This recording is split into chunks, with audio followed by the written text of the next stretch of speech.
Good evening and welcome to the school committee meeting of the Pioneer Valley Regional School District School Committee. It is Thursday, July 21st, 2022. This meeting is being held in the PVRS library and also via Google Meet in accordance with the Governor of Massachusetts' March 2020 order suspending certain provisions of the Open Meeting Law, General Law, Chapter 30A, Section 20. In addition, a link to view the school committee meeting will be on the website at www.pvrsdk12.org, or you can view it at www.facebook.com/BNC television. The public is welcome to attend in person or to watch via the links above, but in the event of an issue with the links, the public meeting in person shall continue to proceed. I'll call this meeting to order. It is 7:11 p.m. We'll take roll call attendance. Melissa Gary, Bernardston here. Stephanie Winslow, Northfield here. Karen O'Neill, Leiden here. Stephen Martin, Northfield here.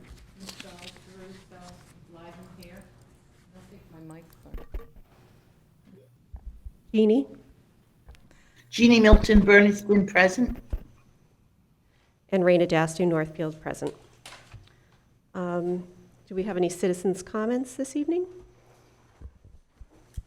Please come to the mic and then state your name and your address. Hi there. My name's Jess Marshall, and I'm from Warwick. And Raina, nice to see you as the chair. And I say hello to Dr. Martin. We were on opposite sides of the table. I was on the school committee multiple times where you came in and were a great advocate for our kids, so it's nice to see you at the table. So I just want to do a little update on what's happening with Warwick and our transition timeline so everybody's kind of on board. We have been doing great work with Pioneer, continuing with our very long meetings, but really coming into some great understandings, I think, and agreements about how we can have a nice, smooth transition for our students as Warwick transitions to becoming its own district. I wanted to be sure to bring the timeline up because we're really coming to the time frame where Warwick's getting ready to submit to the state.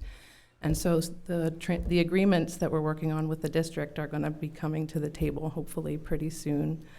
I think our transition agreement team can probably agree we're getting ready to be done. Yes. And move those things to legal and then to the table, yeah, which would be great. So we had a meeting our last meeting was maybe 2 weeks ago. And we worked on the tuition agreement and the special education piece in particular, and we had the special education admin and the finance director, is Jordan's title, finance director, with us. So that was great because we got that input as we kind of negotiated around how do we really take care of those kids and the costs and be sure that that's fair to everybody involved and that everybody has enough information to be sure that those kids are really well taken care of. I think we came to some good understanding about that. Christy was so helpful.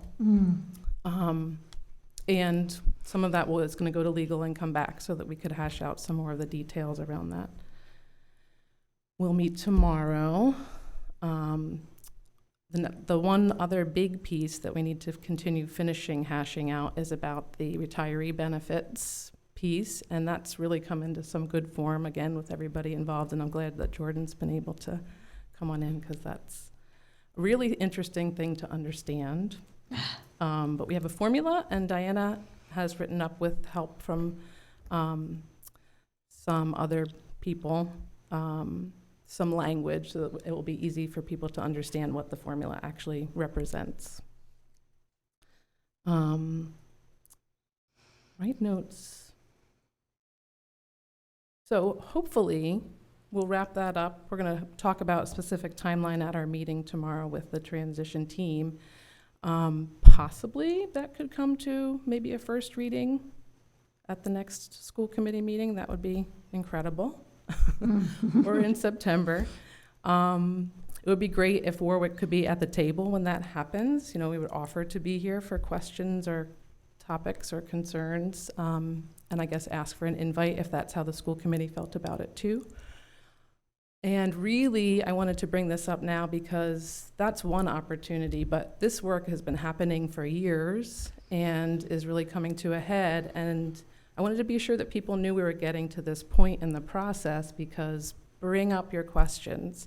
It would be nice to have everything flushed out from people ahead of time so that when we got to that point of having that conversation, people felt like they understood what was going on, and we knew that we were able to respond to the concerns or questions that people have on the school committee or in your communities about how this is going to work.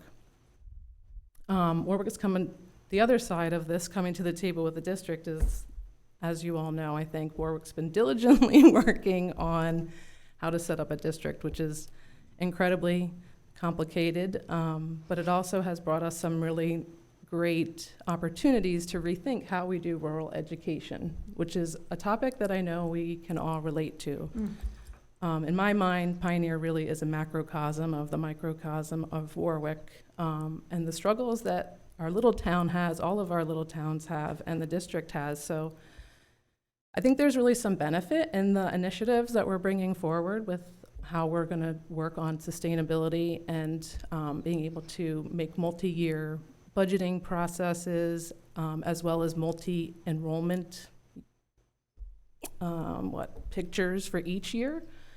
And we're really hoping that that's going to have a big impact on rural education and how we are able to remain sustainable so our kids can be part of our communities. We can engage our townspeople to help make sure that we're viable and that we're, it's actually in line with so much of what the state is trying to put forward about how we're trying to revitalize rural areas. So we really are proponents that the schools are a part of that, and we can combine with our local economies to help our towns have good jobs and our kids have great educations and be connected to all of us, to each other.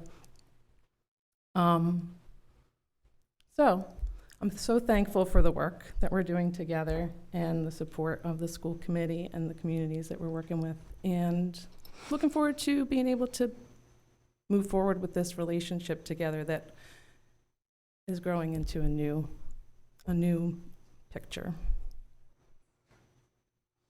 Thank you. Yep. Thank you. Thank you, Jess. Any other comments?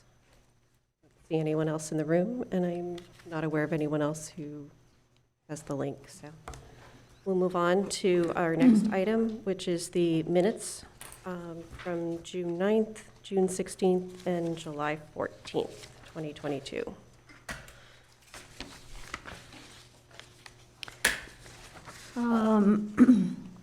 I have a page 2 name under business, number 1.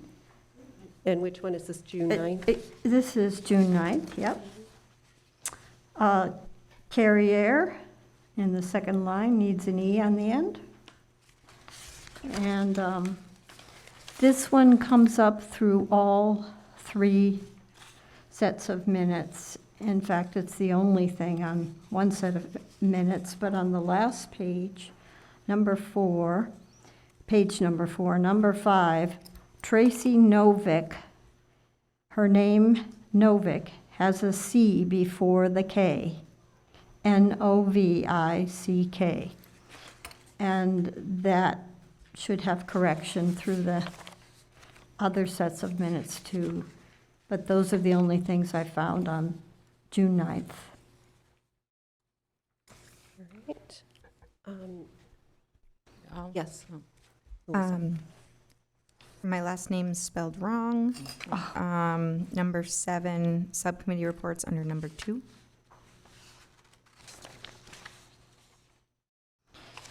And it's throughout the document, actually.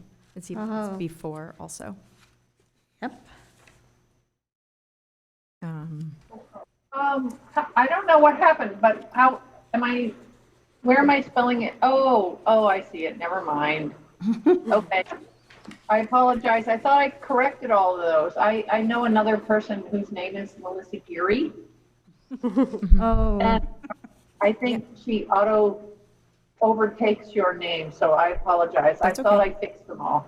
No, I lost the bet with my husband on that one, so it's Jerry, but written Jerry.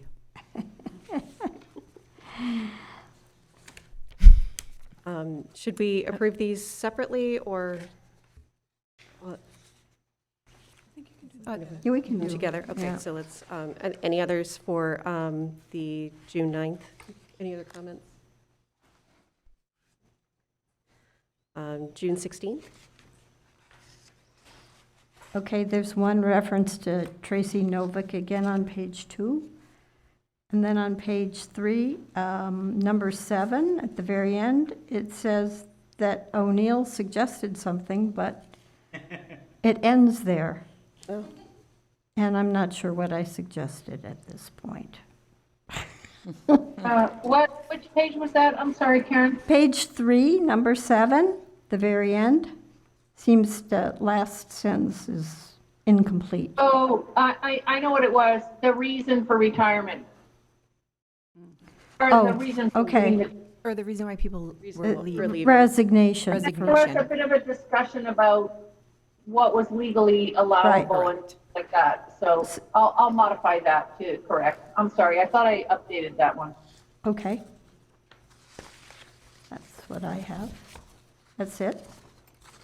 Page 2, item 4, Megan is spelled without an H.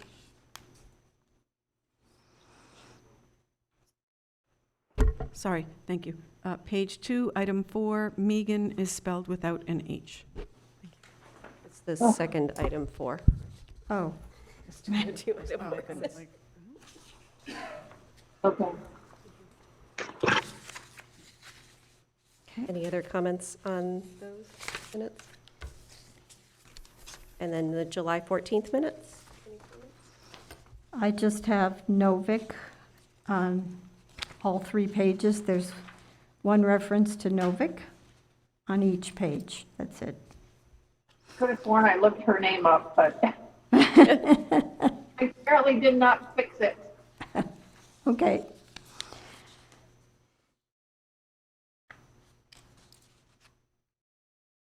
Any other comments on that? I'll move to approve June 9th, June 16th, July 14th as written, except for all the changes of the spelling of people's names. I'll second that. It's Karen. Any further discussion? All right. Go ahead. Melissa Gary, yes? Stephanie Winslow, yes. Karen O'Neill, yes. Stephen Martin, yes. Michelle Druso, yes. Jeannie? Jeannie Milton, yes. And Raina Dastu, yes. That motion passes unanimously. And on to our reports. We don't have a student report yet. The chair report, I had the opportunity to attend the MASC Summer Institute last weekend with Melissa. It was a great experience, lots of, very informative, lots of great information, generated lots of ideas and thoughts about how to incorporate what we learned. And one of the sessions that I attended was on the role of the chair, and then dovetailed with another session on running the meeting. So at both of those sessions, we talked a lot about forming the agenda, and I got lots of ideas about structuring the agenda and meetings and planning the agenda over the course of the year. So I'd like to, I'm still processing a lot of it and trying to figure out which ideas we really want to run with. But Patricia and I will be collaborating on trying to, you might see some changes in the structure of the agenda. Some of the things you might see would be maybe changes in format or the where in the agenda things are placed. Sometimes it's very difficult to fit in the executive sessions, and to leave those to the end of the agenda is often really makes it hard. So you're talking about these very important things at the end of the evening. It's not, maybe not the best timing, so maybe changing the order. Also adding expected amounts of time that we'll be spending on different agenda items. I think that'll kind of help keep us on task and on track, so. And then also just and trying to keep us focused on student achievement and what's in the purview of the school committee. So really focusing in on our agenda items and what is in our purview, not just what we find interesting. So. And then one of the other sessions that we attended was the do's and don'ts for public comment, which I feel like we do fairly well. I don't feel like that's a unwieldy part of our meeting. I think it's handled very well, but it also gave us some ideas about community outreach and streamlining that process. So, Melissa, did you have anything to add? So I'll just agree with a lot of Raina's sentiments. You know, other than the opportunity to go to workshops and learn, you also get to meet other school committee members from across the Commonwealth. And many times we sit here as a committee or community members being like, what is going on? And so does every other committee, right? And so a lot of people were there saying, we tried this and we've tried this, and how does this work in your district? And so it gave Raina and I a lot to think about and assess. And really now, the work is now. So you go to the conference and you've got all these ideas, and I've got pages of notes, and then wanting to share it because there are better ways and there are more efficient and functional ways. And so I think in general, as a committee, we need to look at ourselves too, and providing an annual calendar of, for example, when do the MCAS results come out, right? That was an example given. So the community knows that at insert month here, this is when the school committee is going to be talking about MCAS results, right? The school committee should be doing a self-assessment. How are we doing? How do we think we're communicating with the public and the community? Updating policies. Whose responsibility is this? Is it the chairs? Is it the superintendent? So because I've served on the budget subcommittee, I went to the FY23 budget update, which still is a little to be determined, because some things have been agreed upon with the Senate and the House and other things haven't. So we still are waiting for some items, but really pulling apart what Chapter 70 was and how does that look in other districts, but maybe not for ours, and how does regional transportation look like, and how does so that was really beneficial for me to bring back to the subcommittee. And the universal free lunch, just as a side note, was just passed, so that is going to continue. We didn't know about that Friday, so it was actually kind of fun. So as the workshop was going on, Tracy was like, well, it's 5 o'clock on a Friday. I don't know what's going to happen. And we were waiting for the all sorts of different things to come through. But that has come through. The Rethinking public comment, there is some legal, there's a court case that is being heard right now that could completely change what public comment looks like, but that's to be determined. So we are going to operate kind of as it always has been. But it always goes back to policy, which is something I always talk about. So each school committee has a policy on public comment. So what is our policy? Do we follow that? And we have that opportunity to change that policy if we don't like it or if it's not being followed. So that was a really good workshop, and they did a lot of scenarios. And if you're in education, every many interviews and many examples all come with scenarios. So that's what we did as a workshop. And then the role of the chair, talking about the timestamp, I thought was great to keep us on track. But then another committee also shared that they do the timestamp on the agenda after the meeting, so the community members who want to listen to the MCAS results know that it's at minute 35:43, and they can go to that directly, so they don't have to necessarily listen. So there's so many different simple things that we can do to invite everybody to come to the table and have accessible information. And then my favorite that I'll end with is in their agenda, they linked all the documents. So the documents that are in the agenda are hyperlinked. So they're not attached at the end. You just go and click them. And they go into a folder that has this meeting. These were all the attachments. So there's a lot of things I think can make people's lives so much easier and so much more accessible. So, work to do, and I'm excited for the fall conference. So I would really encourage that we talk about that as a committee at some point. So, yeah. Thank you. And the superintendent's report. I am going to pass on a report tonight. Thank you. Okay.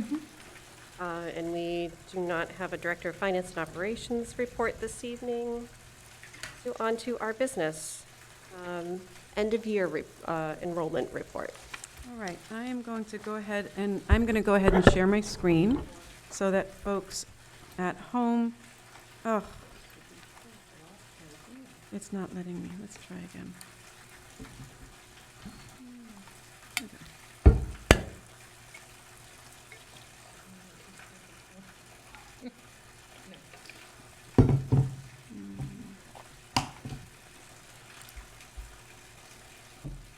All righty, can people see that?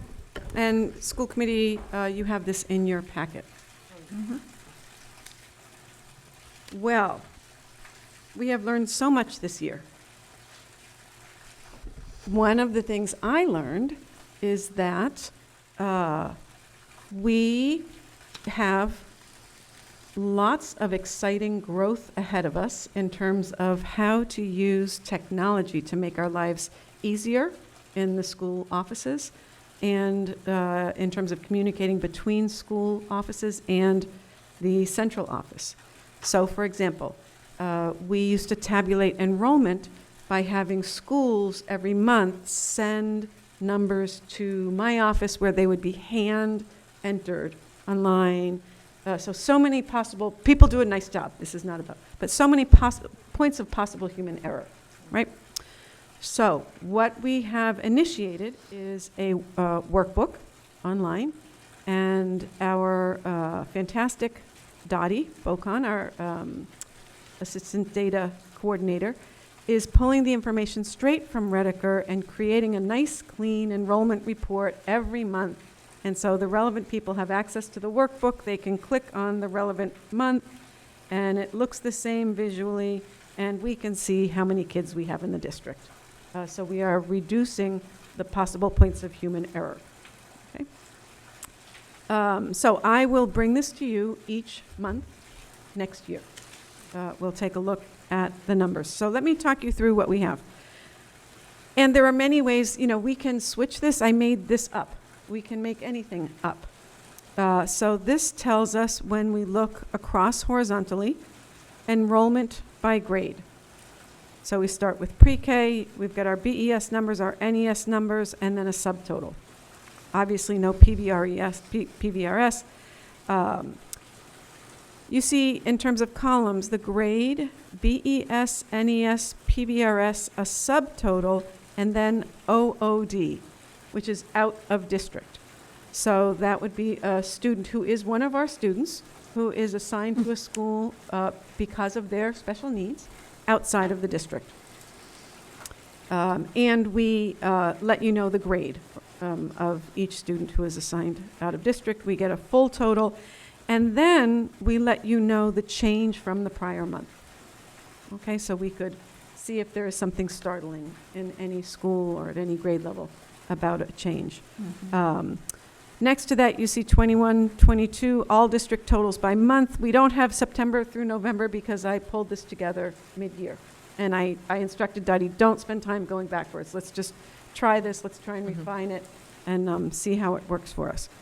So we have totals by building, totals in the district, a total change for the month, and then we've got some school choice numbers down there for you. So you can see that school choice totals and the number of kids who are tuitioned in from Vernon.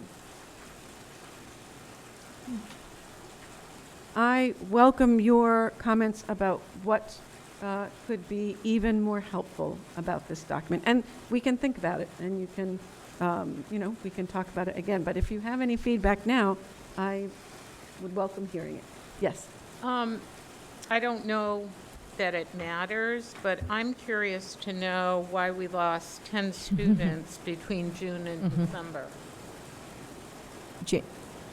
December and January? Mm-hmm. Oh, June. Would they, Curious about. like, it could be as simple as moved, or, nothing in detail, I know. Mm-hmm. Mm-hmm. Yes, I will come back to you with that. Yes, thanks. May I ask?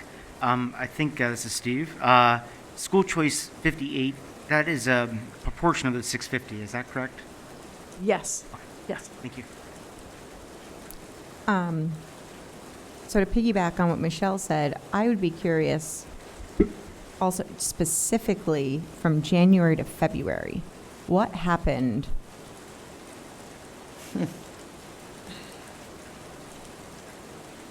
Beginning of a semester?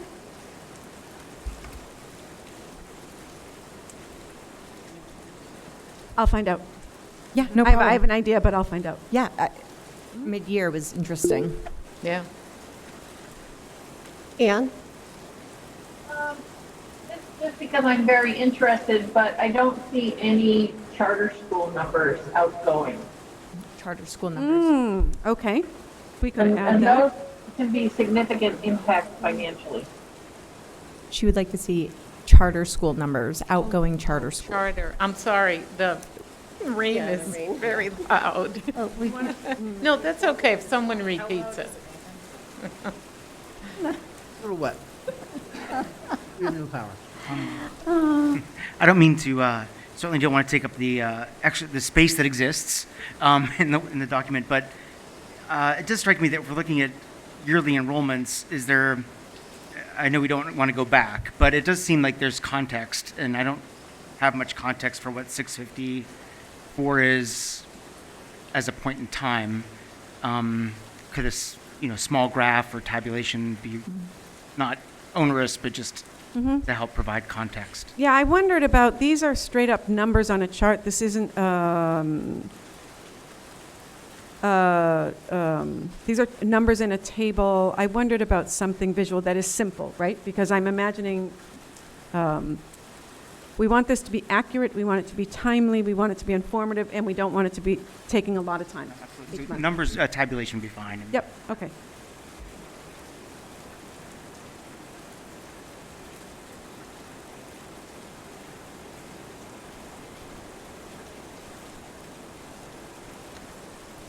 Shall I go on to the next portion of this report?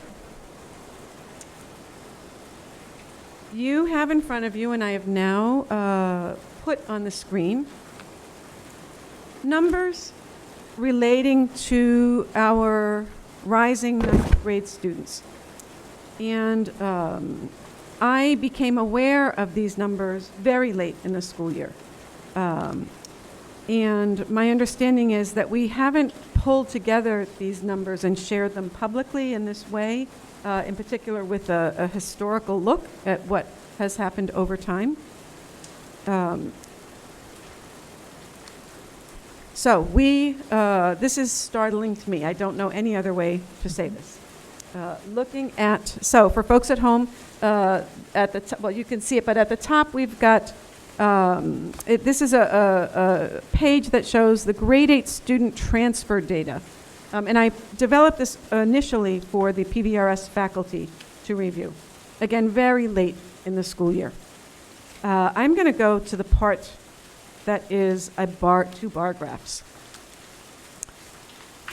So we traditionally have a decent proportion of our grade 8 students who choose to attend other schools. And Franklin County Tech is by far the school that receives the largest share of our grade 8 students who are transferring out. Okay. You will note that the range of percentages, starting from 2014-15 through the current year, we have a low a few years ago of 32% of the class. That's 1/3 of the kids. That's 1 out of every 3 kids in 8th grade choosing to go elsewhere. Up to this year's number, which is 64% of our grade 8 students have chosen a different school for grade 9. I'm just going to go over this, and then I will leave it to you and for some discussion. So when we have that proportion, that's a percentage, right? That's not a frank number. When we look at the number of kids who are staying, we have a very small incoming 9th grade. Our high was in 2014-15 when we had 53 students staying who were in 8th grade with us and who stayed with us until 9th grade. There's an interesting pattern where we have more kids, fewer kids, more kids, fewer kids, larger number, smaller number. This year's number is 19, which is far smaller. So this is both a far smaller number of students who are staying and going back up to the percentage chart, the proportion of kids leaving is also higher than in most years. I'll say a few more things.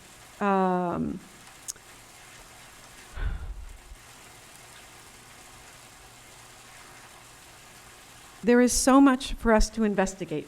There is so much for us to learn when we see these numbers. I shared this graph with the new interim principal of PVRS when we were first talking about the position and his possible interest, because I wanted him to know what we were looking at in our incoming 9th grade. And he asked some great questions. I said, so what questions what do you think we need to learn? Because we can make assumptions. We can assume many things. And I caution us against making too many assumptions about the numbers, about the reasons, about the import. To me, what's most important is that we gather with each other multiple times in multiple groupings and figure out what we need to learn. So then we can think about what actions, what is the range of options we have, what actions might we want to take. And I want to stop talking there so that we can hear from you.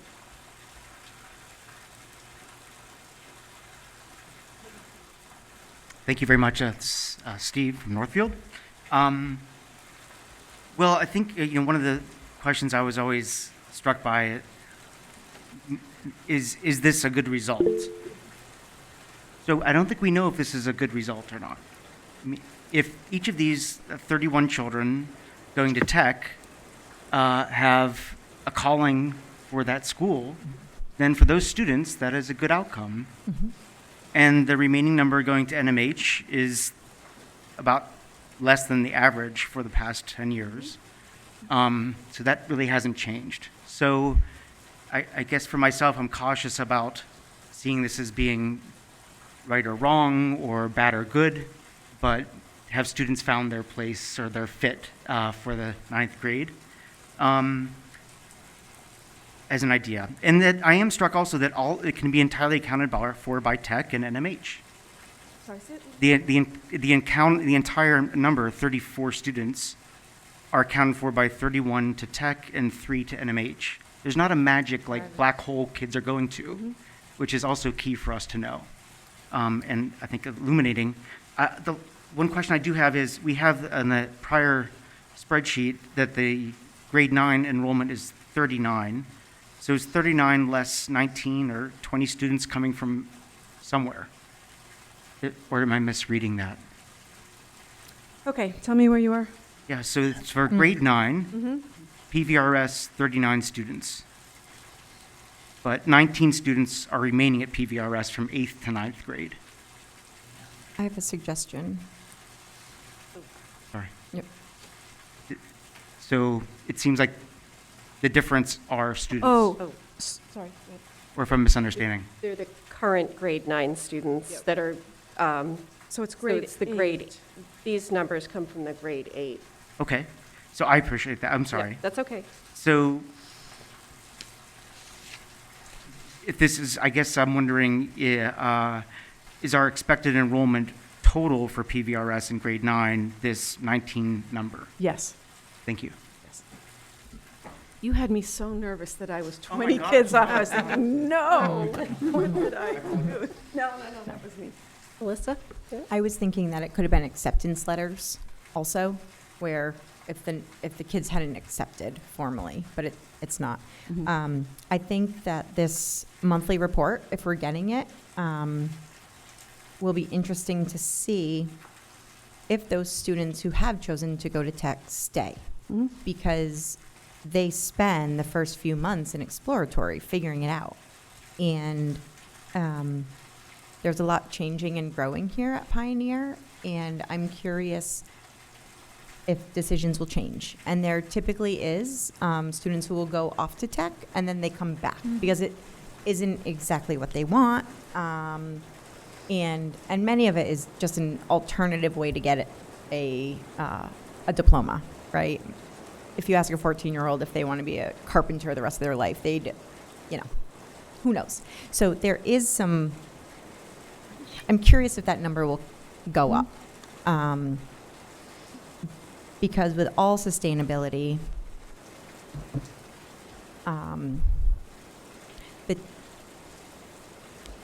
the tech also has a limit. Franklin County Tech has a limit of how many students they could actually put in a classroom. And so it's going to come to a point where teaching a class of 32 students in a history class, which was my experience one year, is unsustainable, right? And children weren't getting what they needed, right? And so I'm very worried seeing 19. However, I'm really hopeful with the new interim principal and some really great ideas that we can do here. And if we can create a middle school that kids love coming to every day, I think that will change. But that eighth is crucial. And what is offered in 9th grade and on. And having that conversation of what do you want to be? What are your goals? So that would be my question also. How are we doing that as a school district? Are we having those conversations? And some of it's all about friends because it's social and they're teenagers and their brains are mushy. I just want to say I love data, and this is a start of us analyzing many things. Just to add to what Melissa said, without data, we cannot plan. We can not ask the questions of what we need to do to change, to improve, or whatever. I'm just wondering if a survey should be done, either at the beginning of school for those children that left, or sometime this next year, before those students are applying. Do they apply by December? The end of I don't know the December? date. Melissa, do you know the date that applications are in? I don't know, but I do know I that don't they're think still it's currently December. enrolling. Yeah, I think it's a little later. It's later. Oh, It's okay. later. So we Yeah. don't have to do it in the fall. That's what I'm wondering. No. They No, have no, we're okay. They have open Okay. houses and welcome. Okay. But no, it's later. So there, we have an opportunity maybe to do some work before next year. Yeah, like an Is exit what I'm interview. thinking. And Jeannie had some comment? Yeah, mine is sort of backing on to Melissa's, and I was wondering if there are if we have any data showing in the last few years, how many students ended up returning from tech back to Pioneer? Jeannie, I'll see if I don't know. That I don't was- know. I will try and find out. Because I was just wondering, what those numbers were, which may or may not give us yeah. some ideas. I did take a quick look on DESI's website at tech's enrollment. And their grade 9 enrollment has really increased over the past few years. And with all due respect to my colleagues over there, there is a not insignificant attrition rate as kids go up the grade levels to grade 12. So even, that's not uncommon. We don't have quite the same type of situation. I did wonder, gosh, where are all those kids going to? So just a noticing. Right. Nathan, did you have a comment? I did, just as far as this coming school year, an open house is a really helpful. Can you? Microphone. Sorry. No, just thinking of this coming school year, open houses are really helpful tools for parents and other people to have. Like, so it gives them an opportunity to look at the school, talk to people. That's really, I think, beneficial. This is, and we just had the whole conversation about just these images, but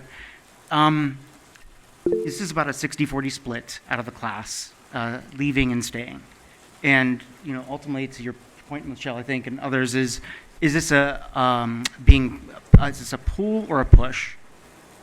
And if it's a pull, I would think we have to sort of, if not make peace with that, understand what the pulling is. If it's a push, then that is on us. That's, yes. But I'm cautious. I think I work with a number of my patients are in tech schools. They love it. They are thrilled that that's what they're going to be doing for their professions. I would just, the inertia would be to stay. So it takes effort to leave and apply and thinking ahead. So why, the question is why are people making that effort? And if they're pulled into a setting that they feel is a better match, then we should understand that and not necessarily see that as a poor outcome. Right. Agreed. We want the best possible outcome for our kids. I would have been thrilled had either or both of my children gone to a tech school and come out with a trade. What a terrific outcome for a young person. So many questions for us to investigate. I should have mentioned at the beginning, I shared these data not only with John Carter, but also with Jim Trill, because it's good to note both of our new interims have experience being in schools that send kids to tech and feel some pain in the sending building. So while it might be we don't know, it might be a terrific outcome for the kids. As your administrator, I must note, we will have a hard time being sustainable if we have a few years in a row of 64% of our kids leaving. So there's the student outcome, and there is the health and sustainability of the district. So we have to be researching both. Jeannie, did you have another comment? Yes, during the summer, tech offers what they call summer camp for, I believe it's primarily grades 7 and 8. It would be interesting to know if come September, any of the 7th and 8th grade students attended one of the summer camps at Tech, and how their feeling was about it, without wanting to pinpoint anything, but it would be interesting if we could have some feedback on that. Jeannie, thank you. I didn't even know there was a summer camp, Oh, so So we'll look. So it's called Tech Connect. It starts in 6th grade, I believe. I mean, it's much, it's kind of that awkward age where you're a little too old for rec camp, but you're not really ready to stay home or what. And I firmly believe that a student needs to go to the school that best suits them. However, I also, from spending many years there as an employee, also know the tens of thousands of dollars on marketing money that they did, commercials, radio ads, postcards that were sent to every single family, because there was a dip. There was quite a dip where we were looking at each other like, who might get let go? And so it turned into a marketing initiative. And there was some really good marketing that was used that exposed family. It's the push out idea of marketing, right? Instead of come to us to find out what we have, it's we're going to share with you what we have. And you're going to hear us on the radio and you're going to hear, right? And so the Tech Connect program also started with some teachers who wanted to have some extra income in the summer. And so they created these camps in their shops that had access to it. And the tuition for the camps helped run and sustain that. And so from my recollection, it was very minimal on the budget as a whole. It's something separate. And so, yes, it is a way for kids, 5th, 6th grade, if they're interested in doing their friend's hair. They're going to curl their friend's hair and paint their nails in cosmetology. But then there's other things like archery. And so there's many, many other activities. And if there's not enough enrollment, then they cancel the thing. So as our friend Jess was saying about Warwick having different ideas about sustainability, right? There's also other school districts around us that have done some things that have really improved. An elementary school locally who has a farming, the kids pick eggs and muck the stalls before they go into school. I've been there watching the kids doing it. So there are things, but we need to have this conversation as a committee and as a district on what we want for a vision. And that is so much what our community has been saying, is where are we going to be in 5 years? We want a 5-year vision. We want a plan. And I think we're starting with this data, right? And with data also comes some reasoning and rationale, right? You can have a really high graduation rate if you have an option to send your student back to the sending district, right? And if I was a parent who might have been hard pressed to find transportation, but I was frustrated with Pioneer and I wanted to school choice my child out to, let's say, Greenfield, I would have to provide all that transportation. The tech provides all that transportation, right? And so there's many different things, and we don't want to be. We need to be ourselves and who we are, and let the experts there do what they do, right? Renee?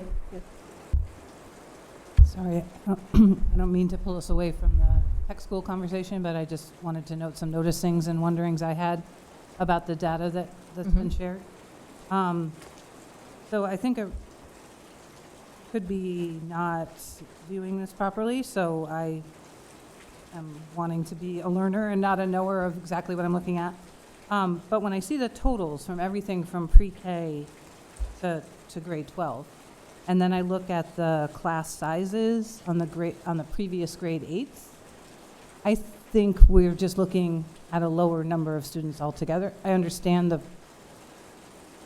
the problematic piece of the percentage being pulled, but I think we're just, and the reality is we've been working on a scarcity model in this district for quite some time. is that we just have less students. I mean, in pre-K, which is really a dual grade level because you're counting 3 and 4-year-olds, you have 42. Now, you can't accommodate all of the students on the rosters because of sheer capacity issues. So there are, like that is probably a poor example because there's people on, that are wanting service that aren't getting it for that grade level. But let's pick another, this is grade 2, 38 total between. So I'm just noting that all these other freshman classes or 8th grade classes had a 86, 75, 90. They were bigger numbers. Now, you had some from Vernon. You had some openings because Pioneer traditionally opens more school choice slots. And so I guess, again, just a noticing and a wondering that, and I think the tech in their projections, I could be misspeaking, but I think they're seeing going to see a general dip too. There's just less students in the area. And certainly we want to provide the most robust experience for our students and not be fighting against a scarcity model. So that is just interesting for you to contemplate. Like, deserves discussion. Yeah, it's a poor town. Good point. Jeannie, did you have something else to add? I have a question. Are there Warwick students included in the PVRS counts? Yes.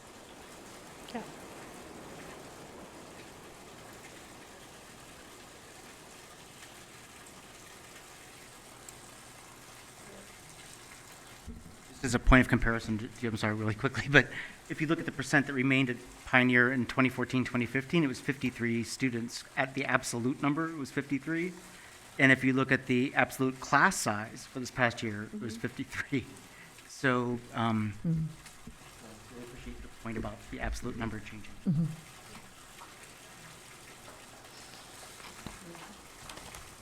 Any further discussion? Great. So this is actually a good segue on to our next item, which is I wanted to bring up setting school committee goals and doing a self-assessment. It's something that's sort of been on our minds and something that I think is an important step in, our mission, our vision, and our goals really should drive everything that we do. And rather than sort of going from month to month or year to year, I think it's really important for us to, as a group, decide what it is our goals are for the district. And there are several different ways to do that.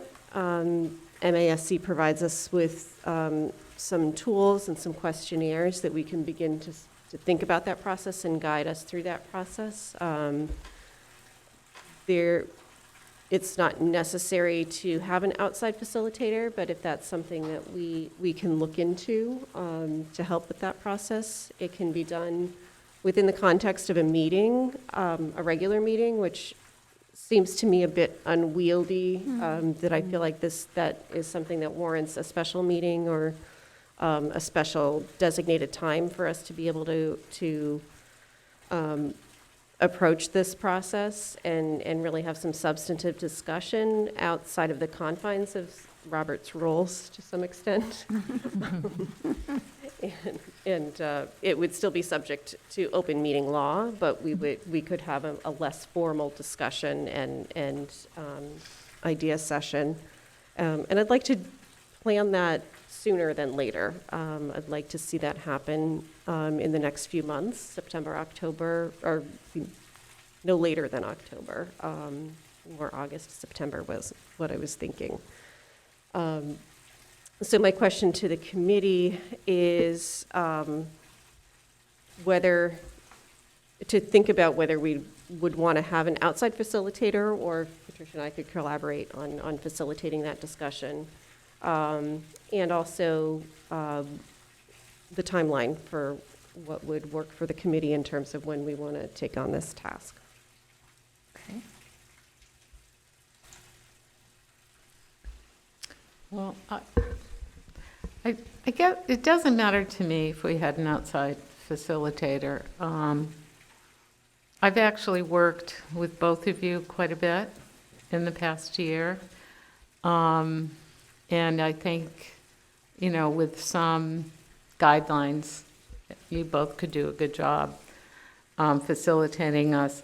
I'm a goal setter, and when I got on this committee, I said, what are the goals? We need to set goals. And at that time, it was creating a middle school model. And I wanted to see the goals. I wanted to see the plans. There was nothing for me to see. But when I think about goal setting right now, we have had so many changes that I'm thinking I would like to hear the goals of the new principals, maybe. And I don't know, and then I can think about goal setting. And so I don't know if that's going to complicate things. I absolutely think we should have goals for the school committee. And whether it's a 1-year goal, 3-year goal, 5-year goal, I wouldn't go beyond 5 years, I don't think we know what's going on. But, I'm very much for setting goals. But part of me is thinking, I don't even know what I would want right now without input in a collaborative environment with other administrators, maybe just the administrative team is what I'm thinking. Oops, sorry. Erin? I like that idea, Michelle. I would include some of the actual in the classroom educators among those people. If they've been here for a while, they've seen big change. Have those changes, have they improved what has been offered to the students over time? If anything has been lost, what do they feel has been lost? And is it something that should come back? Do they have an entirely different vision of what this school should be? So I would not leave out the people who are in the classroom. So I'm just going to interject a little bit here, and the type of goals that I'm thinking of are really what's in the purview of the school committee. And the programming, the day-to-day operations, those are not what are the responsibility of the school committee.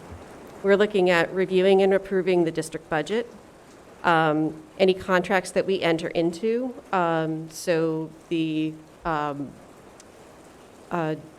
contract with the superintendent, the contracts with anyone that we are directly negotiate with, performance of the superintendent, general operations of the district, the day-to-day operations are the purview of the superintendent, and the educational goals and policies. So we're looking at broad strokes and overall, like, what do we, as a school committee, want to envision for the district? And we're not necessarily looking at programs. Nathan? Yeah, I agree with that. It is valuable to get all the input we can get. It is time sensitive, so we can't dive too deep. It would be great to get input from the admin team, from any other people that would help us inform our decisions. But that's something we should look at and look at sooner rather than later. Lisa? So one of our charges as school committee members is policy and mission, and the vision. And so when we had the policy presentation from last week, Karen had identified we need to redo our mission, right? What do we want to do here for the district? And then that reflected in the conference with MASC where other districts on their agenda have the mission on their agenda. They have the mission on the back of their name tags.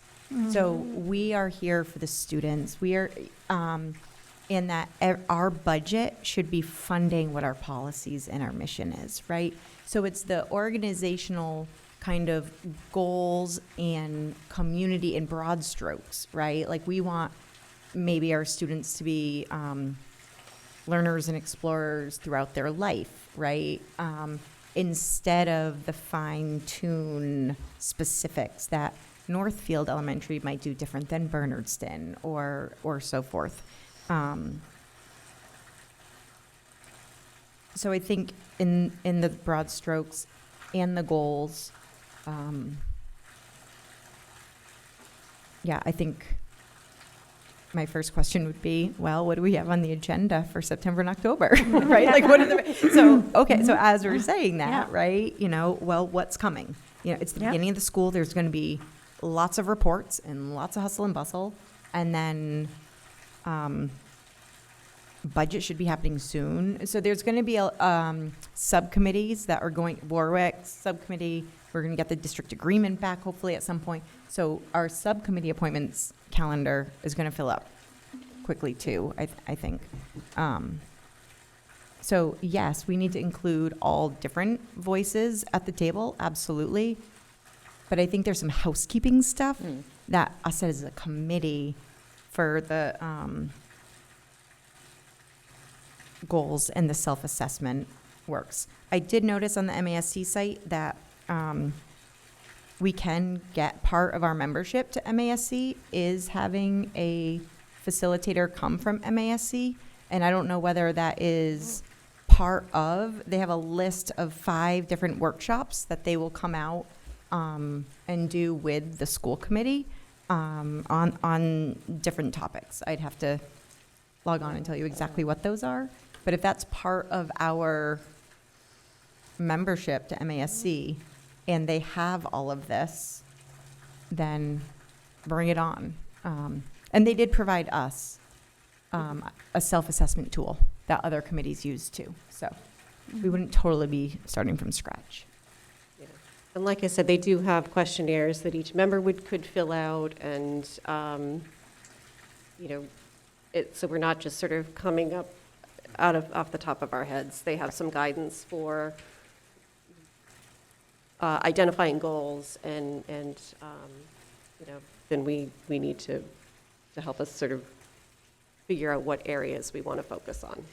And I'd like to clarify my statement, because after you read what we should do, I mean, we don't need input from people on all of that. We can do some of that ourselves. Yeah. And so I didn't mean, I used my hands. Yeah, I didn't hear mean Michelle. to have people at the table with us all the time. Yeah. So I just wanted to say that. Oh, yeah. That was kind of my point, that we should focus on what we're going to do. Yes, we need input, and we need the best Right. input we can get, but we don't need to really dive deep into it. We're coming up with goals to guide the district from our position, and so that should be a relatively simple thing. Stephanie? I agree with an outside facilitator coming in to help guide us, and I think a special meeting would definitely need to be in order, because there's no Yeah. way we could get it done with our packed agenda. I agree with that.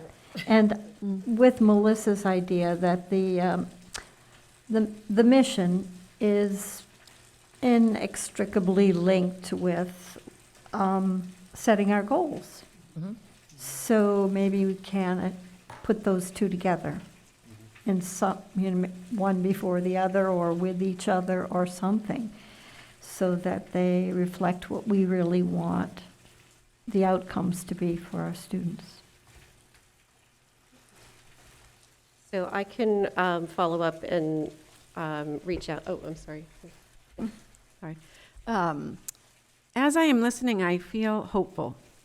I think that, from my perspective, I think the committee is in a good place. And can accomplish so much. And the phrase that comes to mind, I'm sharing without not a lot of filter at this moment, is a year of learning. So this is separate from, and I really appreciate, Raina, your framing, and Melissa, your framing of the work of the committee is in broad strokes, and what the purview of the committee is. And I am reminded that we can't plan or create goals about things that we have not yet imagined, that we do not yet know are possible. And so as I have been thinking for the past year about, gosh, so if I'm here, what do we do? How do we engage in a conversation with our towns about what do we want? You've heard me say this before. Who do we want to be? Right. What do we want to be? When I was a young educator in Boston, I was fortunate to be in a school that was given a year to go learn about different models and options. And I was sent to New York to go see Debbie Meyer's school in East Harlem. Debbie Meyer opened a school that ended up being across the street from my little condo in Boston. It was terrific. We had a smart superintendent at the time who didn't force schools to make a choice about something fast. We had a year and some money to go look at places and for teachers to be sent someplace. So I've talked with some of you about, well, what if we had teams of educators and family members and kids and school committee members going out and looking at nifty small districts across the country? I don't know what models, I don't know what we could be. And I want to help make sure from my end, in my role, that I am not being too insular and assuming that I could come up with you with a vision when someone might have done work that we could copy. Right. We can copy. We could steal. And they might help us in that theft and help us get set up. So just saying, it may be that creating some very clear time for learning so that the vision that is ultimately developed is one that is informed by exciting, real-life things happening in districts that are like ours or unlike ours. Just wondering, we might end up with a stronger vision and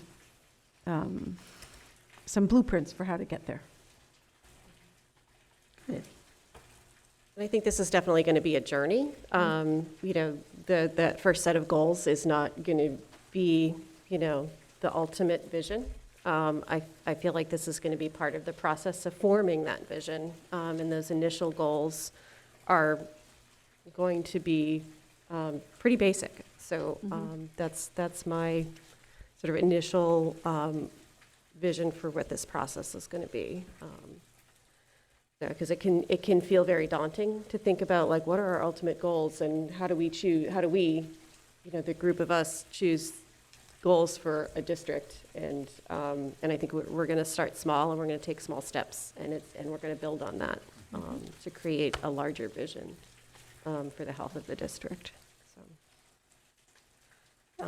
So I will follow up with MASC to get more information about having a facilitator and work on scheduling, and then we can move forward with that process. Sounds good. So our next item is related to personnel, an update for 2 job titles.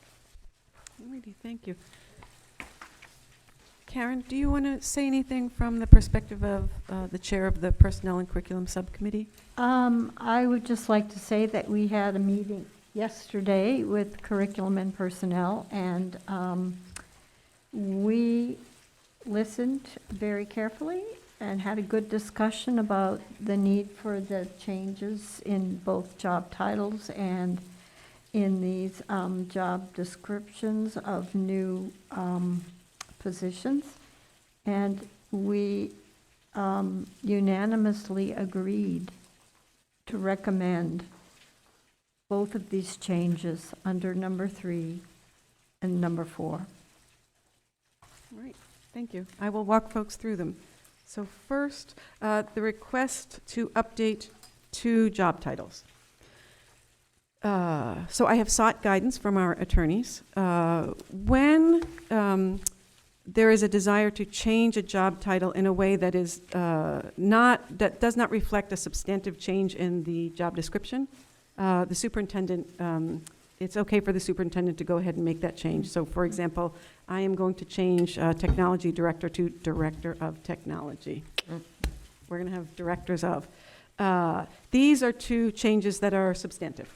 They are what has been up until now the technology administrator / technician. That position is currently filled by Scott Ball, who is just completing his first year with us. And that is an inaccurate title for the work that Scott performs. I asked Scott and our Director of Technology, Chris Fontaine, to develop a new job description. You have it in front of you, and I'm not going to try to bring it up on screen because I want to keep talking, I think. The network administrator has a 40-hour work week plus. So the expectation is that person, in collaboration with the Director of Technology, makes sure that our technology infrastructure is working at all times. So the example I shared last night is Scott was in on Sunday. He arrived shortly after I left and spent several hours making sure that the server had been completely brought back online after that power outage about 5 days ago. So Scott works very closely with Chris, our Director of Technology. The position requires significant self-initiative, keeping up to date on all matters technological.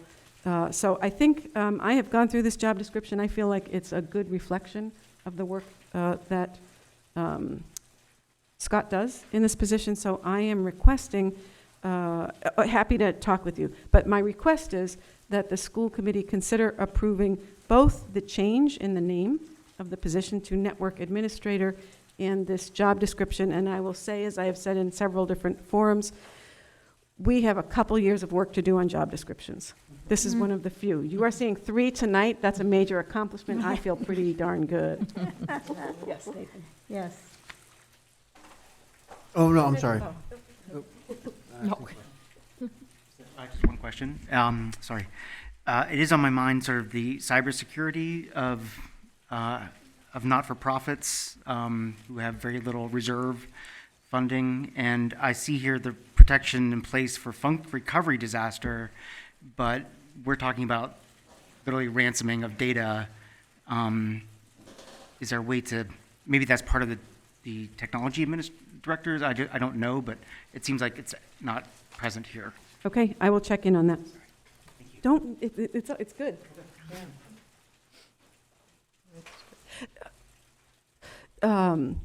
So I have been fortunate to work with a few different great directors of technology, and because of that, I've been able to interact with the, I always forget, they have a little bit of an unusual title, the Mass Tech Directors Association, that's not their name, and COSIN, which is a great national organization focused on pre-K through 12 technology. And I turn time and again to their material. So I'm going to, with Chris, take a look at what COSIN is saying about cybersecurity, particularly with the ransom activity happening. Yep. 2022. Yeah. Yep. And Google.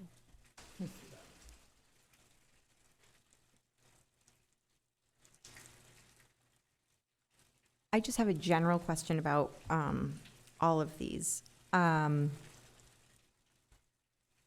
Do the titles or the names correlate with common titles and job descriptions that could either pigeonhole someone into having certain degrees or qualifications, that if you are called this, then therefore you have to have these certifications? And how does that connect? Great question. I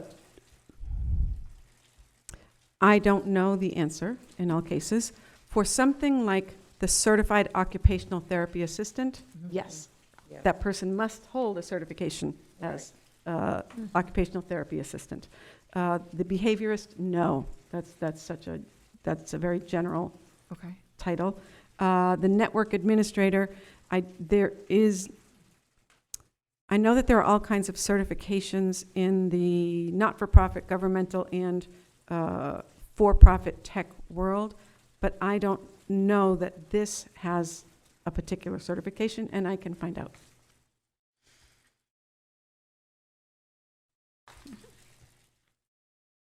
And just to kind of follow up on that, would any of the title changes affect the pension aspect or whatever? Like, so if you're an administrator or, The pension. or, benefits like on down the line. It could affect salary.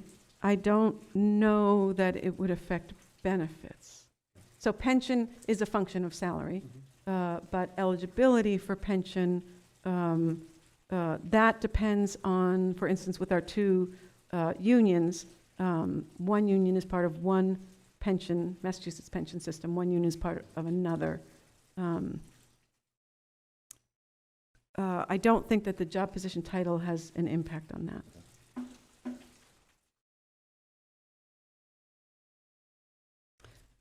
I go on? Okay. The other, I don't have a job description for this one. The other request I'm making of the committee tonight is to consider approval for changing the title of our special education administrator to Director of Student Services. And to talk to you about that, I am resharing an organizational chart that I shared during my evaluation process with an update. Stephanie, you have in front of you. Stephanie requested this, which was a smart move. So I can share because I have this queued up.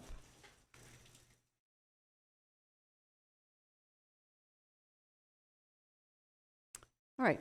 So what you see first is the organizational chart that describes the structure that I came into the district to experience. And that is a very flat structure with myself and then a whole lot of administrators. And so that's just not efficient. It's not helpful. Folks don't get as much of what they need in terms of attention from someone who's focused on just a few areas. So we've talked about that. In this org chart, the greens are folks positions that either were not filled when I arrived or had just been filled. So in addition to being flat, we had multiple positions open or just filled in late August, early September. All right, I'm going to, what I am proposing, and I don't know that the committee has to vote on this. I'm showing to you as an informational piece, in particular in relation to what I am requesting approval for is a Director of Student Services. So the school committee, you are the folks in charge in the district, and you hire, supervise, and I hope never fire me. Okay, this is a structure that is less flat. So we've got what I am proposing as a Director of Student Services. Oh, it's not the right window anymore, gosh. I'm going to keep going. A Director of Student Services who would then supervise early childhood and nursing. This is a very common structure. In larger districts, there would be a Director of Student Services who had a Director of Special Education. In fact, they might have a couple different kinds of Directors of Special Education underneath them. In addition to all these different services and programmatic areas that in general are about the well-being and needs of students, not related directly to instruction. Special ed is, but other than that. We have a new Director of Finance and Operations. You previously approved that position title change. Under Jordan, there's some crossover there, is the Director of Facilities, Director of Food Services, and I have placed Director of Technology there. However, I am keeping technology for right now. Jordan and I are going to keep talking. My guess is that eventually we will co-supervise that role with Jordan taking in information technology, and I would be taking instructional technology, because tech has both sides of that house. We've got our curriculum coordinator, grants manager, our 3 principals, and of course, the athletics director is supervised by the principal in this school. So this is a big change for a number of folks. It means that Maren Law, our great early childhood person, won't meet with me every 2 weeks. She's going to meet with Christy. And similarly, Carla will be meeting with Christy. And my role is to help Christy be an even better administrator and work with my team, modeling, I hope, good supervisory practices and teaching for good supervisory practices, documentation of supervision, sitting in on people in the meetings that people lead.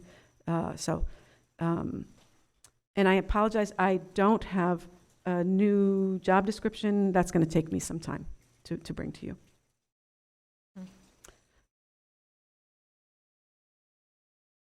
So do we need to take a vote on these draft job descriptions, or is this? I might consider, I wonder if it might be helpful to take a vote on the request to change the 2 position titles. Yeah. First. I'd like to move that we change the 2 position titles that we have just discussed to Director of Student Services and Network Administrator. Any further discussion?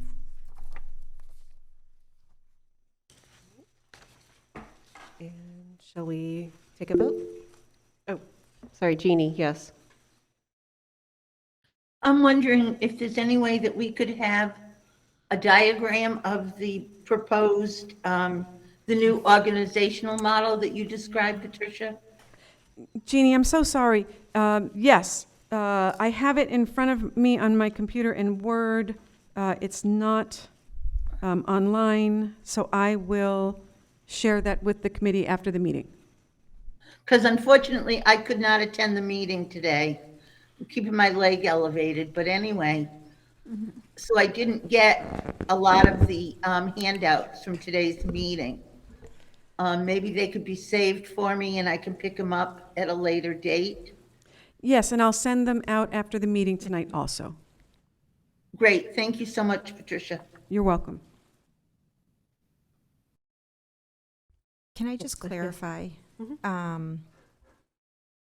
So the job title, we don't have any documentation on, right? There's no, the Director of Student Services, is that what we're doing? Or I could you don't have a job description for No, her. that's okay. So I feel like the 3 staple documents I have, and the business agendas 3 and 4, I'm confused. I'm mixing up in my head. Yes. So we've got the motion is Director of Student Services title, but no job description yet. So no document, just that. And then the second one is the network administrator that we have with document. Okay. I didn't understand the motion. I wanted to make sure I was looking at the right things. So we would be changing the title of the Director of Special Education. Special Education Administrator would change to Director of Student Services. Which is more encompassing for what her. The broader role, yes. Okay. And then the network administrator is currently. Technology Administrator / Technician.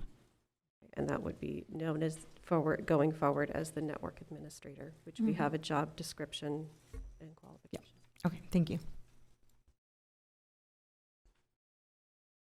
And so we have a motion and a second. And are we ready to vote? Okay. Melissa Gary, yes. Stephanie Winslow, yes. Nathan Schwartz, yes.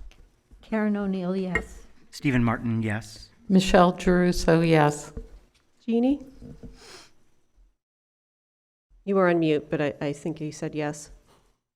Jeannie Milton, yes. And Raina Dastu, yes. So that motion passes. Thank you. Right. And the 2 new positions. Yes, so the 2 new positions, they are a certified occupational therapy assistant, known as a COTA, C-O-T-A, and an elementary behaviorist. These positions were in the budget in one way or another, and I will explain that. A certified occupational therapy assistant is a certified role. We put into the budget for a half-time COTA. The benefit of having a COTA is that we can have more kids serviced. This person would work under the supervision of a certified occupational therapist. So it helps us do more and better service provision at a reasonable cost. So this was budgeted for. It is in the FY23 budget. So I am requesting approval for the position, and I have let the PVASP know that we are seeking to create these new positions, and they got back to me this afternoon saying, yes, let's talk. So that's that. We are seeking this position, and we hope to hire a 0.5 for this new role. The second new role is an elementary behaviorist. Yeah. Now, that's the role. We hope to hire 2 elementary behaviorists, both of them full-time, one each for BES and NES. We have funding for this. The funding comes from 2 different places. In the FY23 budget, we, being aspirational, budgeted for 2 full-time elementary school psychologists. We have found one, which is a miracle. Yeah. We have found one. We are very excited. We will not find another one. Yeah. So we put our thinking hats on and said, we know we need to address behavior. What if we take that money and we put that into a behaviorist? And we had also identified some ESSER funding for a behaviorist. So we hope to create the position with your approval, and then we hope to hire 2 of them. One of them would be full-time permanent FTE, that it's in the budget. The other would be the same role, but we would hire right now using ESSER money for a 1-year elementary behaviorist in one of the buildings. And I have some thinking about which building would get which role, and I'm not going to talk about that right now. This person would be working under the supervision of a board-certified behavior analyst, which is known by the acronym BCBA. We don't have a BCBA on staff who would do the supervision. We would contract with an outside firm. So that person would be coming in consistently. The behaviorist would work under them. The behaviorist is somewhere in between the professional autonomy level of an instructional assistant and a faculty member. So they would have to do more independent work than an instructional assistant typically does, and they would do coaching of faculty on behavior with students, and they would do direct intervention with students who are struggling with prosocial behavior. So we're excited. We need this. And I look forward to your questions about the role and, yeah. Oh, thank you. So this is wonderful. Thank you. Who's going to help support this person? And so, because this is a difficult role, I understand they report to a person who's sort of charging with, but I just would hope that they would have some formal support as they do some very difficult social. Yes. Yes. So they would be supervised by the BCBA, but you are right, that person is not on staff all the time. So we have to figure out who are their key team members. There is some of this that will be building the plane as we fly. And everybody is looking for this kind of, everybody. You can, not post-COVID, we're not post-COVID, sorry, that was a big mistake. With all the effects of COVID, we need these people, so they do need support. Yep. No, thank you. Just that they can be high turnover roles because the entity that they're working for isn't respecting the kind of efforts that it takes. So just, we have a wonderful chance here to We start do. from We do. ground up. Thank you. I will, the little piece I will share is that we have a lead on a great person for one of these roles. Yeah. How does this interface with the school psychologist, or is this what, the school psychologist, is that shared with the two? Or how? So there will always be conversation, collaboration, consultation between folks who do support for students. I think the school psychologist, certainly the elementary school psychologist, the school student adjustment counselors, the guidance counselors, whom we are calling school counselors, that team under the supervision of the principal. So yes, the school psychologist would be involved, but I don't see them necessarily as the frontline person with this person the way some of those other folks might be.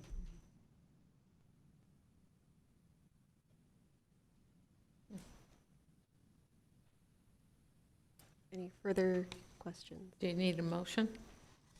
Yep. Okay. Am I doing both at the same time? Yeah, Jeannie? Oh, I had a question about the CODA. Mm-hmm. Do we have a certified occupational therapist on staff? Yes. All right, so, and she would be supervising the aide, Yes. or she or he, I'm sorry. Just wanted to check on that. Good. Melissa? Is the CODA student-driven? As in, is this a long-term position? Are there students who have needs that maybe aren't getting met? As you said, we can service a lot more. Is this because the students that we have now need the support, and so this goes away temporary? My understanding is that our current occupational therapy staff, how do I say this? We need to expand our capacity to meet the needs of our students as identified in their IEP service IEPs. grids. Absolutely, yeah, IEP driven, absolutely. Okay. okay. I'll move that we create 2 new positions, certified occupational therapy assistant and an elementary behaviorist. I'll second that. All right, any further discussion? Hearing none, let's start the vote. Melissa Gary, yes. Stephanie Winslow, yes. Nathan Swartz, yes. Karen O'Neill, yes. Stephen Martin, yes. Michelle Giarrusso, yes. Jeannie? Jeannie Milton, yes. And Raina Dastu, yes. That motion passes. Thank you. All right, and on to the policy manual. Yes, Continue that discussion. we can continue that discussion if my notes are correct. And I hope you received my notes from last time as well as what we'll continue with tonight. We left off at JJD, which is on the back side of my notes. And we had discussed the need to work with admin and staff to identify. Sorry, that was me. Identify which courses students might have to supply some of the funds for, okay? So that brings me to the next one, which has already been approved by our subcommittee. It was a change from the older policy, which referenced a vendor by the name of CPI. And Christy Fontaine brought it to us, and she just wanted those references to CPI and using CPI removed, so she would have the opportunity to explore other vendors and what they might have to offer in the arena of physical restraint of students. So that's what that's about. It's not present in the form that you have seen, but that is one of the things that Tracy will change when she gives us our final draft, or final for now draft, right? Are there questions about that? I do. Shocking. Yeah. Mm-hmm. Was that a recent or was this work that was done previously, or was this something that Christy brought within the last week? No, not within the last week, months ago. Okay, that was my question. Okay. It was about a year ago. Yeah, we worked on it. yes, I think I know so. that last Yeah, last meeting we had talked about, had administrators looked at, has our community members looked at, so, right, yesterday? Or last week. So when you said that Christy brought it to you, I was just clarifying, did this happen in the last week? Like, people are looking at it and now they're, Right, that was it. right. Thank you. You're welcome. The next one looks like a small thing, but it was raised by our subcommittee that the term indigent used in the model policy had some negative connotations.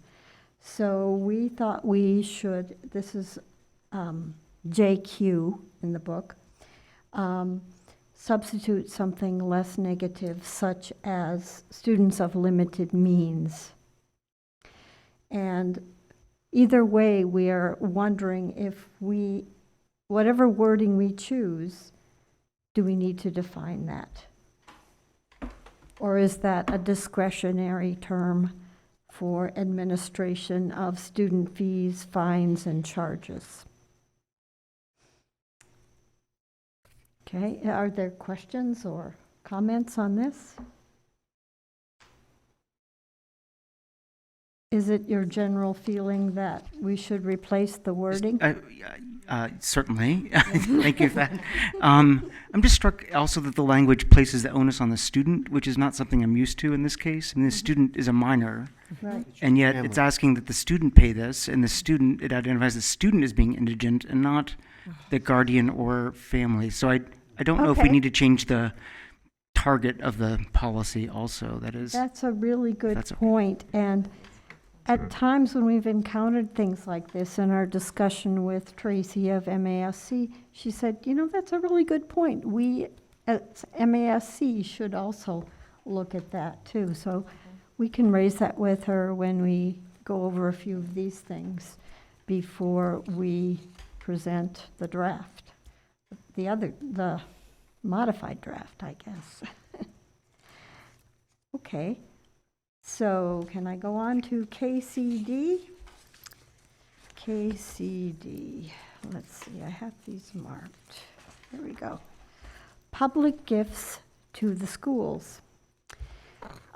This policy with a legal reference, which I have not consulted, I will admit, is from MASC, and they recommend that we, as a committee, vote on any gifts to the school district. And I thought that we had recently decided that we didn't need to vote on ones that were under a certain dollar amount. Does anybody else have a memory of that?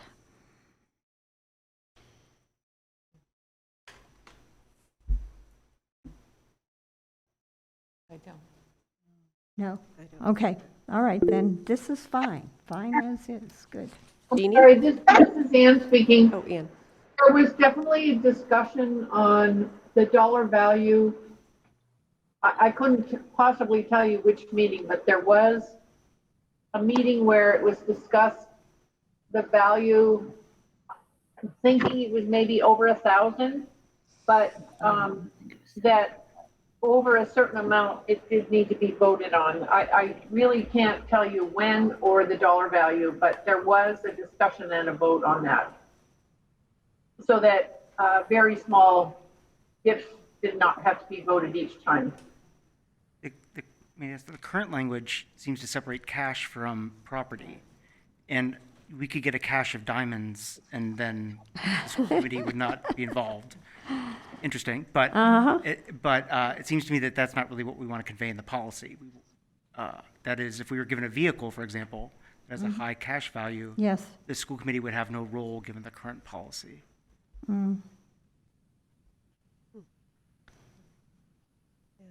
Whereas if someone gave 50 cents, we would have to vote on it. So it just doesn't seem It doesn't seem. proportional.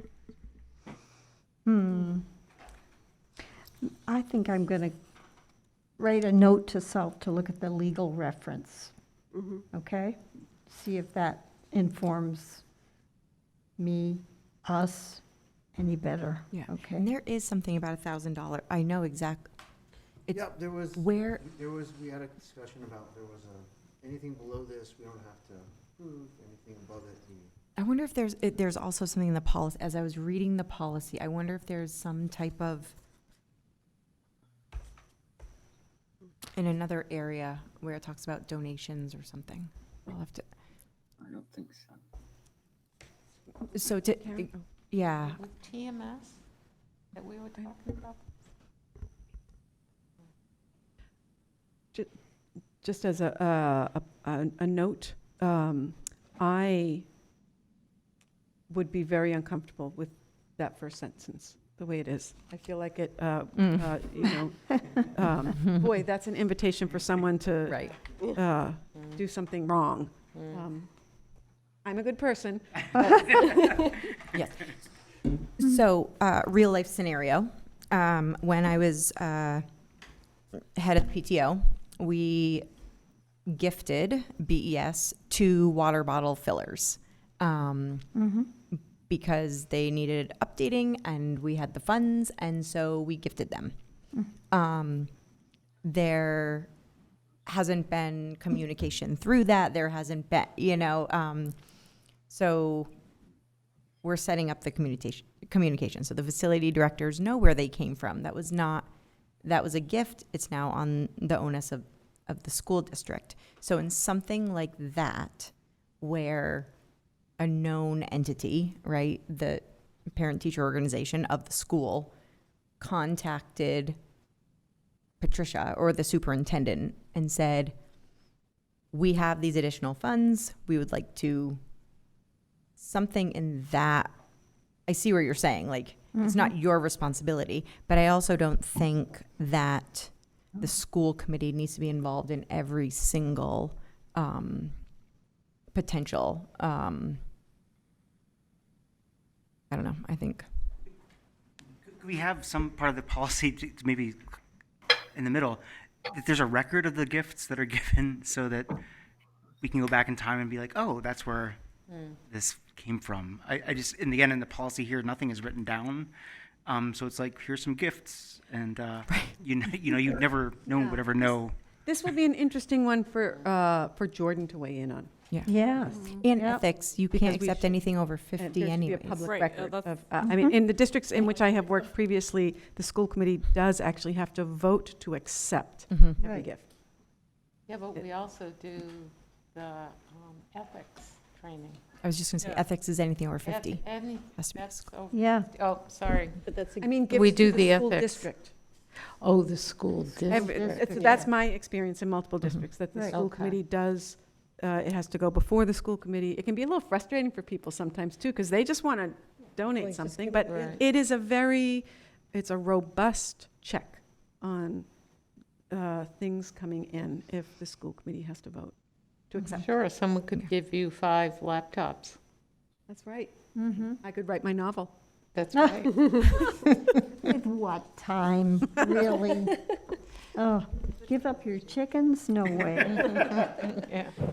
Okay, so this one is flagged for additional work. And then we have KF and KFR. This is about community use of school facilities. And if we have fees and requirements for usage of our buildings, those should be reviewed by, I would say, Building and Grounds, for instance. And we should make sure we have clear lines as to what the town's responsibilities are versus, that's a big deal. So The liability is key. Yeah.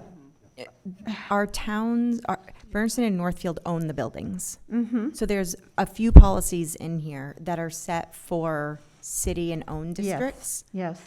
This is not going to agree with our lease agreements and potentially district agreement. Each school has their own, so that's, yeah. I've noticed that throughout this policy as I've been reading it, is there are definitely some things that will not That don't- align but yeah, with a regional school district. it would apply to this school, for instance, but not the other two schools. Correct. Yes. So, what do you think? So I think we need to do more It should be digging on that one PVR. before we finalize. Possibly, or they may have, they as in MASC or Tracy, may have An alternate policy? an alternate or a Mhm. regional school district, or if we run a search on KF Mhm.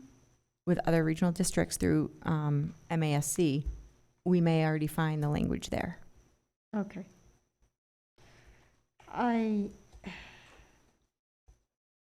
You think, is it pretty common for regional school districts where the towns own the buildings? To have the towns own the buildings? From Is For the my for question. the elementary schools, I think it is. Well, But the I- high school. I don't know. by the Yeah. district. From my experience, each regional school district has their own regional agreement, Yes. which is why it becomes, so for example, we have a neighboring, well, not directly connected, regional school district where each town has their own school committee, and then the high school has a school committee.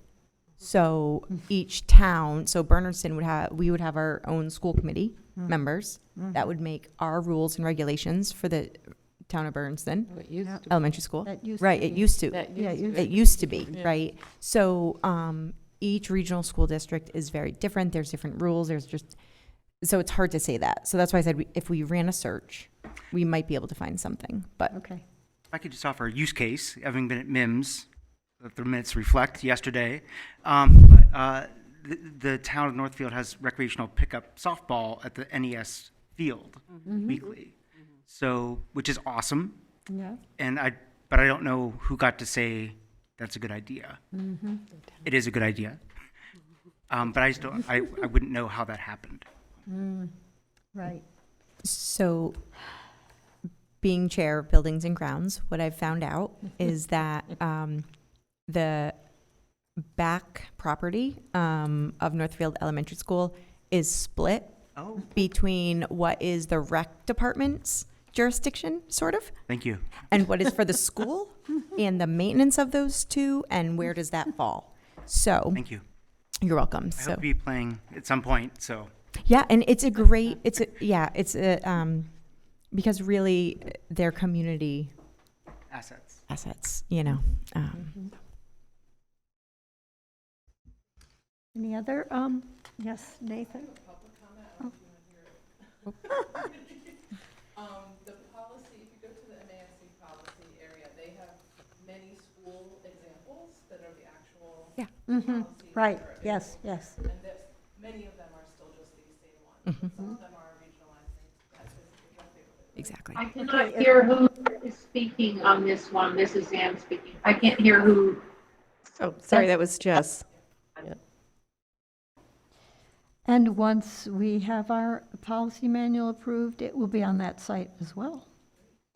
And searchable. Yay.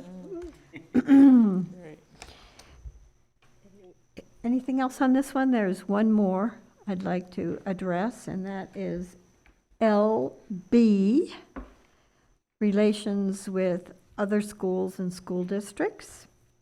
We had, Tracy had asked us if we routinely cooperated with any other educational institutions or co-op programs, and I gave her the name of the Collaborative for Educational Services, with whom we administer some programs jointly, and we have worked with extensively in the past. She has not yet put it in here, but it will be in here, be listed in here, okay? And that's all I have for you at this time. Are there any other questions? I think what we'll try to do as a subcommittee is to meet again and pretty soon, so that we can maybe investigate some of these some more and meet with Tracy to do the I section that we overlooked before, and hopefully we'll have something with a few big areas that still need addressing. But the rest of it, I hope we have in shape for you to take a vote on as early as August. Jeannie, did you have another? That's the ideal. Karen, on that last section we discussed, Yes. would Greenfield Community College come into play there? Do we? Well, we do have some cooperative programs with them still. We will sign, we'll sign on for an early college something. The difference between our relationship with GCC and the Collaborative for Education Services is we pay a yearly fee to the collaborative. And I believe that there are some legal ramifications to our participating in the collaborative. I was in a district once that was part of a collaborative where one district wanted to leave, and boy, the legal document that created the collaborative and bound the districts to it was tens of pages long, and it was so difficult for that district to leave. So I'm thinking that this policy might be directed more towards relationships like that, rather than, I don't want to say transitory, but not as permanent, legally binding relationships such as the one we have with GCC. And there's another paragraph that perhaps addresses this in other items like sharing transportation, for instance, with another district, that we don't necessarily have to name. That's my understanding. Okay? And so if, as we're reflecting on some of these pieces, the next time at our next meeting, should we maybe discuss some details? Some in a updates? more- Yeah. Yeah, I think so. That would be what, August 18th? So, yeah, so on August 18th, if we have follow-up for some of these pieces, as well as any Right. more comments, we can entertain those discussions. Melissa? This might be an interesting place to also have pre-written motions. So one of the suggestions through the agenda in the meeting at the workshop Raina and I went to was having motions based on what was being talked about, ready to go and pre-written. And so people didn't have to think on their feet exactly what they were. And so the motion was there and it was written. So I think in going through this and the changes, if you know or could just write, here's the motion.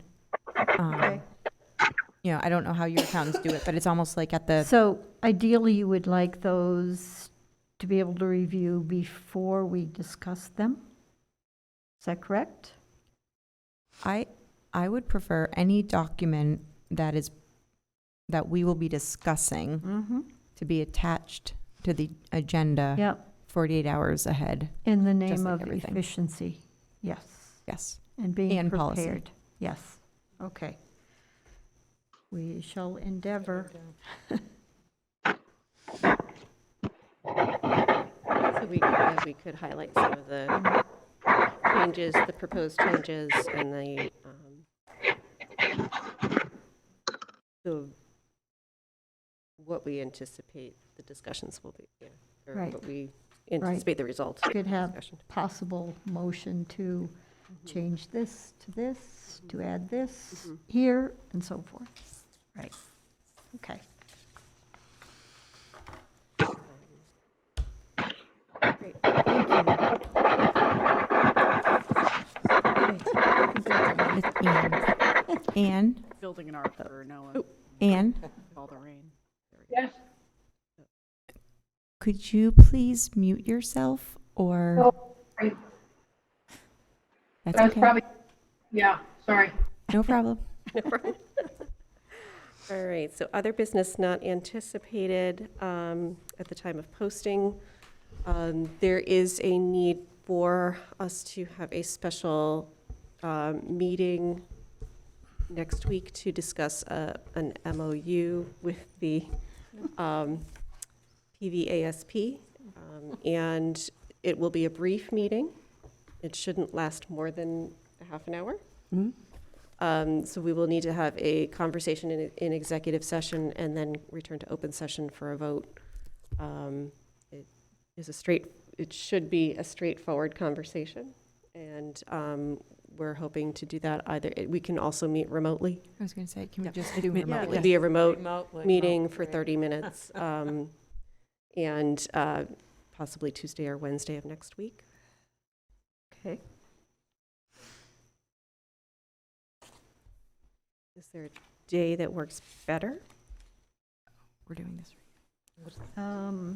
It would be early evening, so people who work could, I would say probably 6 o'clock. either Tuesday or Wednesday is Yeah. fine with me. Um, We're talking the I- 26th. 26th or 27th? This is Jeannie. I would prefer the Wednesday. Does that work for everyone here? All right, Okay. so we can post that meeting, and Wednesday, Wednesday, the 27th? 27th at 6 PM. Thank you. And again, that will be remote and be Executive brief. session.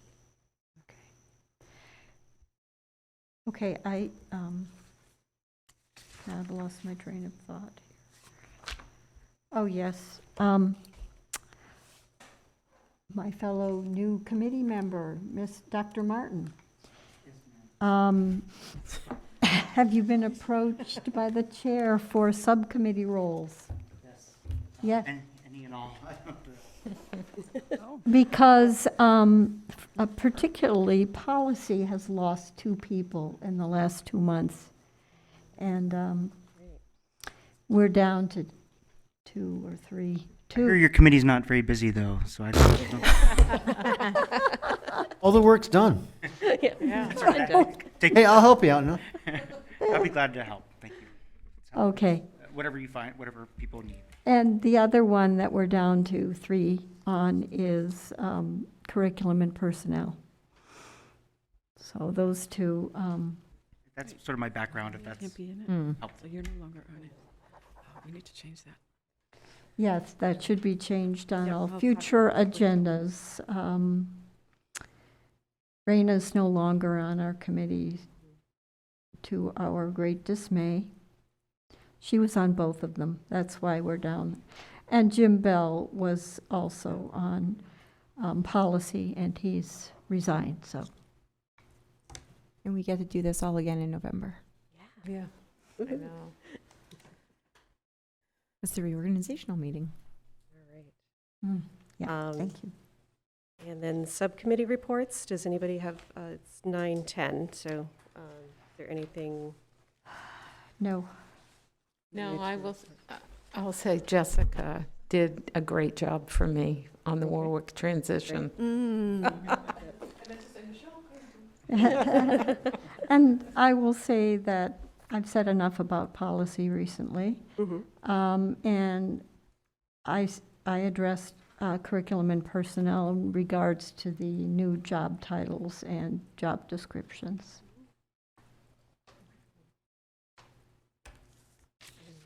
I guess I'll report on negotiations is continuing with both of the unions. We have a mediation scheduled with PVREA at the end of August. We have a couple of sessions with that. We're continuing with PVASP. Jeannie? Yes, I have, might come under the, I don't know, building and grounds, but it would probably also be a major expenditure. I'm very concerned about the lack of appropriate screening in the high school. Anyone looking at any of those windows, It's all the the windows. students in those rooms are exposed. And I think that we have to put some thought into having appropriate screening so that doesn't happen. So people can't see in. Blackout, not blackout, So yeah. as the Buildings and Grounds Chair, Jeannie had brought this to our attention. And the concern is part of it is the shades and security. So we'll leave it at that. So it is on, it's You have on. it, okay. I have it. Yep, it's on the agenda. Thanks, Melissa. You're welcome, Jeannie. It was just, it dawned on me last week, and I'm saying, this is not good, especially with the condition that the blinds are in. Yes. Thank you. All right. Nate. And- Go ahead, Nate. Or, Yeah, and I would sorry. just like as building is around to meet Mhm. as soon, as we possibly could, definitely before the school year, just to, I like to put my eyes on the buildings and make sure that they're, like, everything is, okay for coming in, right? There's been too much going on. Being a part of this committee, I feel it's our responsibility to make sure that everything's good. So, Yes. not to put any more into that, but just we can have a meeting and then discuss further about that. Okay, sure. Thank you. All right. So our next meeting will be Thursday, August 18th at 7 p.m. here and remotely. I'd like to entertain a motion to adjourn. I move that we adjourn our meeting. Second. Second, no. Melissa Gary, yes. Stephanie Winslow, yes. Nathan Schwartz, yes. Karen O'Neill, yes. Stephen Martin, yes. Michelle Geruso, yes. Jeannie Milton, yes. And Raina Dasty, yes. Thank you. Before everybody leaves, yeah.